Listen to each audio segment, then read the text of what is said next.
170. Anche longevo come uomo. Ah, sì, è vero? Sì, sì. No.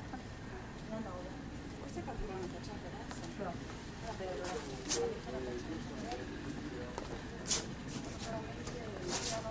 Il tuo ritornello è la battuta numero 10.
Beccati.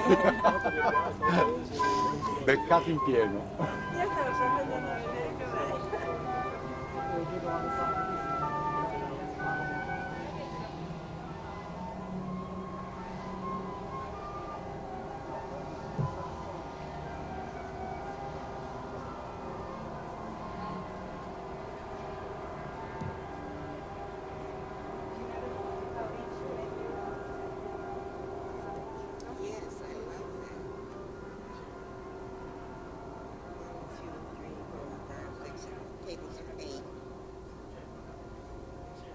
I like the simplicity. Yes.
Wonderful.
Dessert. Now you want to be a member of the Clean Foot Club? No, not a member can't do that. Why do you break them so much? Why didn't you put it in the furniture? Delicious. I didn't see it. Now my second family. What would that, yeah? But the tomato sauce is Very good. Very light in texture and in taste. You don't have Alfredo sauce on fettuccine. This could very well have come from the Global Soul Dinner Buffet. Oh, very good. So we found an item. Yes.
chiamare Joe. Mi ha detto di chiamarlo prima di partire.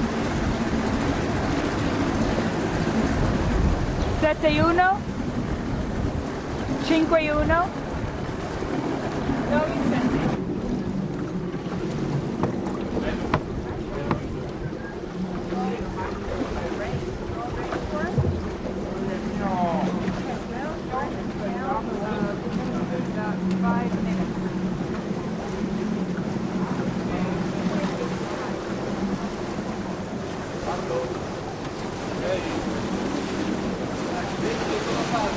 Vado a casa, prendo le chiavi.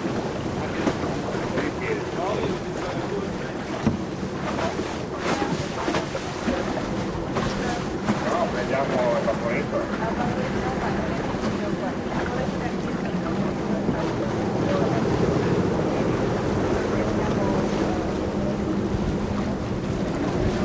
Andiamo pieni.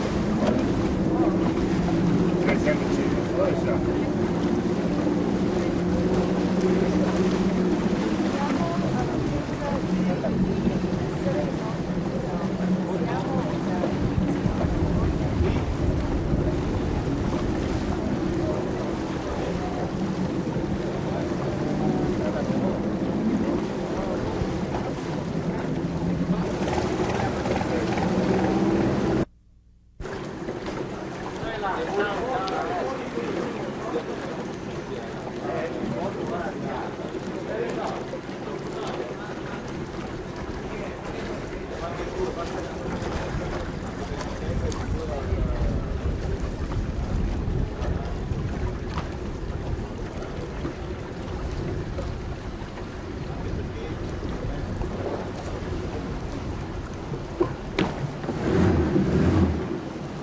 On the phone. I'm holding you.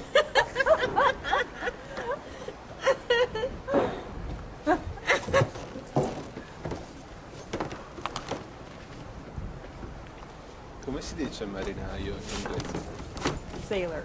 Io se You trovo are questi a- qua a che good lasciano... sailor. Sì, Thank ci you. stroziamo. Ah, non è più con la catena, vedi già qualcosa. Tre prova. Una prova. Una prova, due, uno, due, tre, prova, uno, due, tre, prova.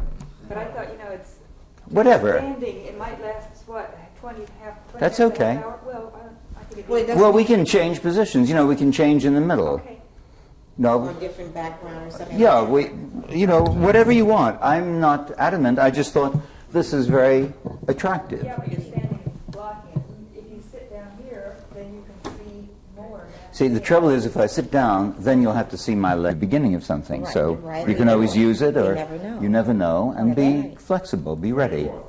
It's okay for me. Okay.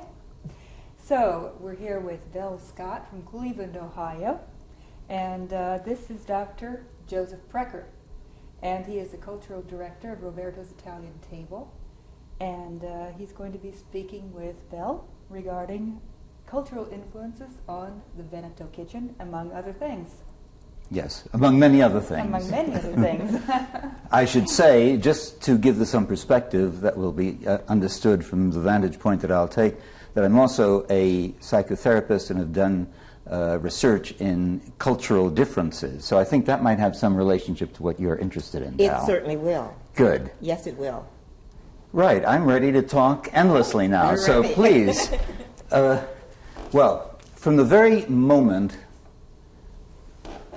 we partake of our mother's breast until our very last moment when we bite the dust and have our mouths stuffed with dust, we are always very much involved with the alimentary canal, with eating, with smelling, with tasting, with swallowing, with growing. Of course, it's essential for growing.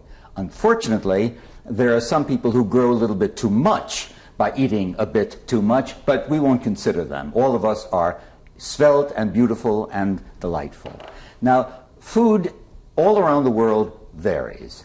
What is amazing is that everybody eats, but everybody can persist on very, very different kinds of diets. The doctors, the dietitians may disagree about the health of any given diet, but people have lived for 10, 20, 30, 50, 100 years on diets very different from the American diet or the diets of the Western world. But it's also interesting to note that many of the diets that we take to be indigenous, characteristic of a particular culture, a particular place, a particular people, really are relatively new inventions, believe it or not. When we say Italy and Italian food, we think pizza. I'll tell you about that shortly. We say tomatoes, of course. We say polenta in northern Italy. No, I have some secrets to tell you. There were no tomatoes in Italy until the explorers came back from America and brought the tomato that the American Indians had cultivated. Italians had never seen one before. Spaghetti? Italian? Are you out of your mind? Sorry, Val. Spaghetti comes from China. Marco Polo brought spaghetti to Italy 700 years ago. Pizza? Pizza. Every American thinks that pizza is characteristic of Italy, and now many Italians believe it.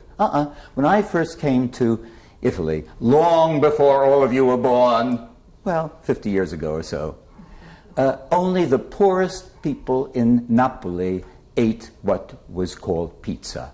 It was dried bread or a piece of leftover dough with some tomato paste smeared on top of it, shoved in the oven if there was an oven, and maybe a little oregano or anything else that was there. And the poor, hungry, starving kids who couldn't get chocolate bars from the soldiers got this thing called pizza. And now pizza is the international Italian food. Non è vero. That means that's not true. In addition, think of things that we Americans, I assume that most of you listening and hearing are Americans or will become Americans if you're not already.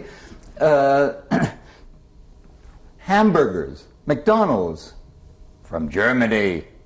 Frankfurters also from Germany, from Frankfurt, from Hamburg, etc., etc.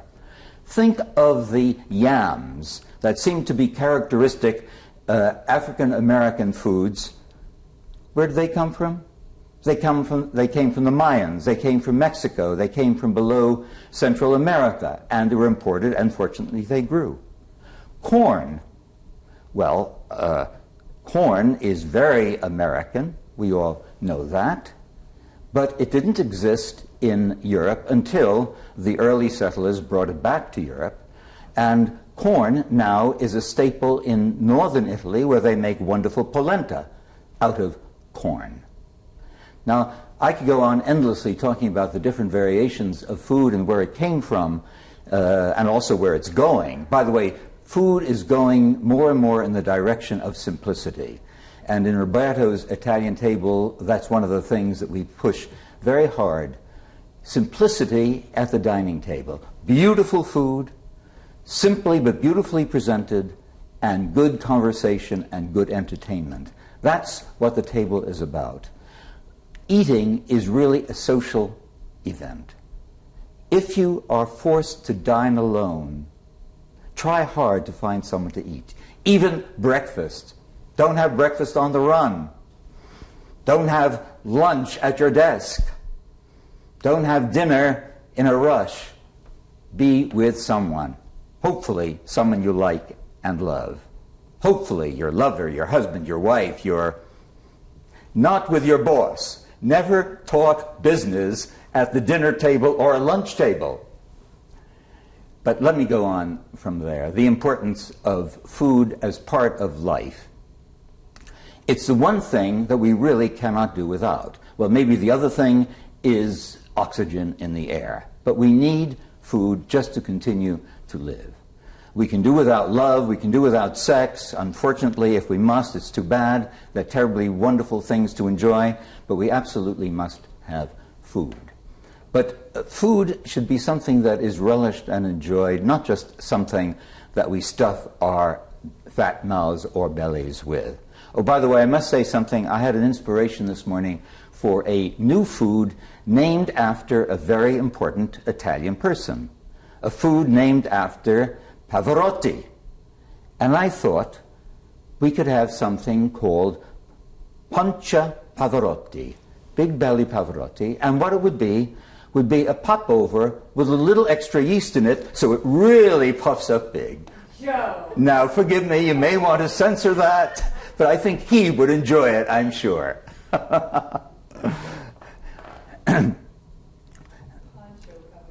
Si. Now, let me talk about some historic aspects of food. You know, the French are very proud. The French take great glory in their art, their architecture, their history, their music, with very good reason. And of course, the French think that they invented food. They believe that they invented good food. Well, let me tell you a truth. An Italian, Caterina de' Medici, almost 500 years ago, went to France to marry the second son of François Ier, an important French king.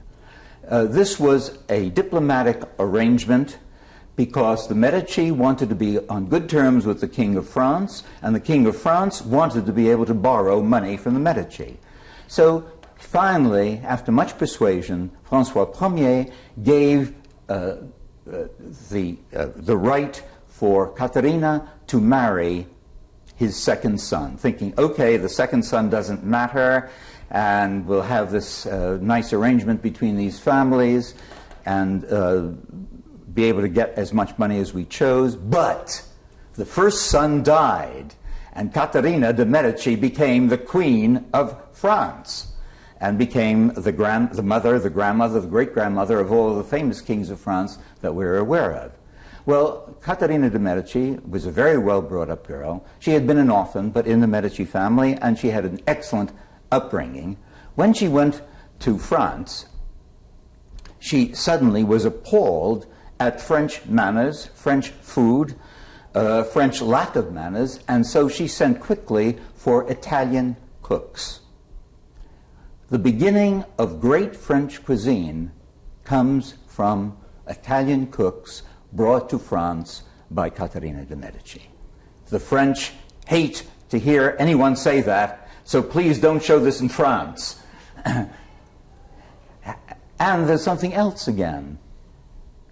When she went to the court of this great king, François Ier, Francis I, she was appalled at seeing people tearing food apart with their hands and cutting it with their knives. They knew nothing about the fork. Caterina de' Medici sent to Florence in Italy again and brought the fork to France. Now, the Italians did not invent the fork either, although they had been using it for several hundred years at least. The Chinese invented the fork. The Chinese used to use the fork, but decided that the metal changed the taste of the food, which it really does. And so the Chinese gave up the fork, let Marco Polo take it away with him, and have used chopsticks ever since, which really makes a very real difference in terms of the taste of good food. I'm going to say something, talking about the Chinese reminds me of something, a very important point to me. I have in mind a cookbook that I will write with Roberto. It'll be really more an entertaining book than a cookbook. But it'll contain recipes and lots of thoughts about food and entertaining. Half of the food in the book will be capable of being served uncooked. Of the remaining half of that, in other words, 25% of the recipes will be able to be done in 5 to 10 minutes. Only a quarter of the recipes will require more time. But not much more time, to my way of thinking. I think entertaining, living with people, sharing experiences with people, far more important than the eating itself and the great preparation. So the cook says, oh, look at me, I worked so hard just for you, and what thanks do I get? No one ever says they liked it. No one says thank you. Well, never mind. I feel that no meal, with very rare exceptions, one exception being a wedding cake, let's say, no meal, with very rare exceptions, should take more than an hour to prepare. And in this day and age, with the appliances that we have in the Western world, that certainly is possible. But the Chinese, who make magnificent food, the French and the Chinese have the best cuisines in the world, the Chinese can turn out almost all of their dishes in 5, 10, maybe 15 minutes, with the exception of 1,000-year-old eggs. But 1,000-year-old eggs aren't 1,000 years old either. Now, Val, I've been going on at great length. What would you like me to talk about? What would you like me to say beyond this? Or have I used up everyone's patience already? Of course you haven't. I'd like for you to tell us how what the influence from Black America has been or is on worldwide food. Oh, yes. Global, in other words, global soul food. Very good. Well, first of all, I love your phrase, global soul food, because all good food cooked by mothers, but within the family, is soul food. Not in quite the same sense that Black America thinks of soul food, but that kind of food, the family food, is the most satisfying. Now, black food has invaded certainly all of America, and it's spreading further and further. There were times when things like chitlins would never have been consumed in a certain kind of Yankee family, and now they're one of the delicacies. Yams. Yams originally came from the Mayans in Mexico and moved upwards.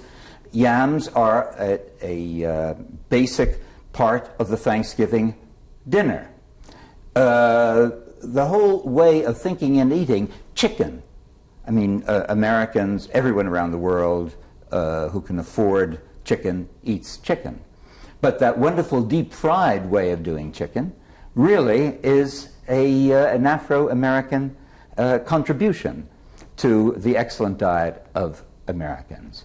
Different ways of doing deep-fried potatoes, that too. Shortening bread. Mammy's little children love shortening bread. Shortening bread is a great contribution of Afro-Americans to the cuisine.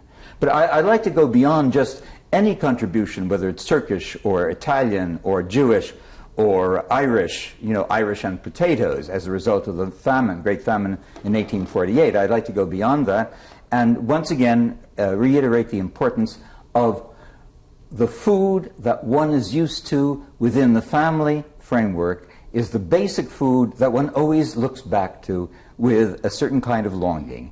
If mother was at least a halfway decent cook, and some mothers are not, sorry to say. But that reminds me of something. I've lived abroad for more than 30 years. And sometimes people, foreigners, go back to the States or Europe. I've lived in Japan, for example, and China, etc.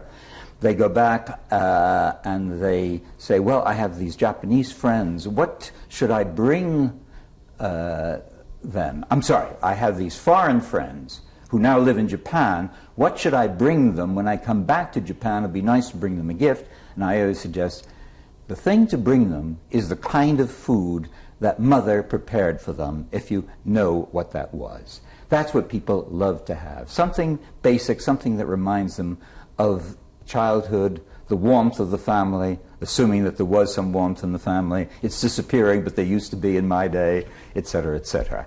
So I think your concept, pardon me, Val, of global soul food is great. I wouldn't limit it to any single ethnic group whatsoever. I'd extend it all over the world and think about the foods that people have been raised on, often healthier than the modern foods, and sometimes not so.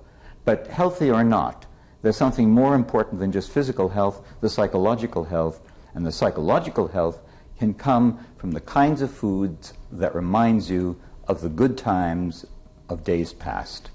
Very good point. I'll stop at this moment. Very good, very good. Joe, I want to thank you for your wonderful hospitality. Well, Val, you're most welcome. It's delightful to have someone here who knows how to live and enjoys food, and more than food, and culture and the art of Venice. Here we are in Venice, and here we are in front of something I love very much. I've had it for many years. It is not from Venice, it's from Florence. It's Verona marble, and it's Pan, as you might see, playing the pipes. And I like to think that it once stood in the villa of the Medicis in the Tuscan hillsides. It's beautiful. Thank you very much. Beautiful.